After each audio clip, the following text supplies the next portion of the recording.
രാജ്യതലസ്ഥാനമായ ദില്ലിയിൽ താപനില 4.5 ഡിഗ്രി സെൽഷ്യസായി കുറഞ്ഞ് അതിശൈത്യം.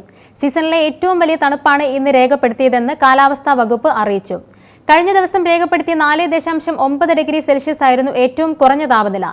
24 മണിക്കൂർ ശരാശരി താപനിലയിൽ തുടർച്ചയായ രണ്ടാം ദിവസവും 0.4 ഡിഗ്രി സെൽഷ്യസിന്റെ കുറവാണ് രേഖപ്പെടുത്തിയിട്ടുള്ളത്. സഫ്ദർജംഗ് കാലാവസ്ഥാ സ്റ്റേഷനിൽ രാവിലെ 8:30-ന് 4.5 ഡിഗ്രി സെൽഷ്യസ് ആണ് രേഖപ്പെടുത്തിയത്. ഇത് സാധാരണ താപനിലയേക്കാൾ 4 പോയിന്റ് കുറവാണ്. അതേസമയം രാവിലെ 8:30-ന് പാലം കാലാവസ്ഥാ കേന്ദ്രം രേഖപ്പെടുത്തിയ കുറഞ്ഞ താപനില 6 ഡിഗ്രി സെൽഷ്യസ് ആണ്. ഇത് സാധാരണയിൽ നിന്നും 3 ഡിഗ്രി കുറവാണ്.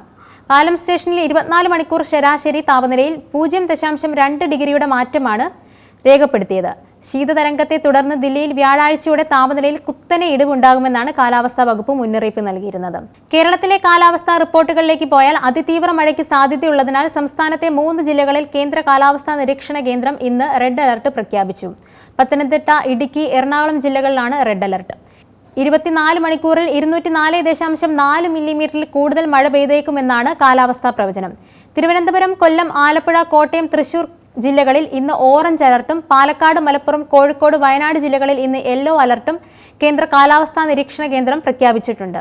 അതിശക്തമായ മഴയ്ക്കുള്ള സാധ്യതയാണ് പ്രവചിച്ചിട്ടുള്ളത്. 24 മണിക്കൂറിൽ 115.6 മുതൽ 204.4 മില്ലിമീറ്റർ വരെ മഴ ലഭിക്കുമെന്നാണ് പ്രവചനം.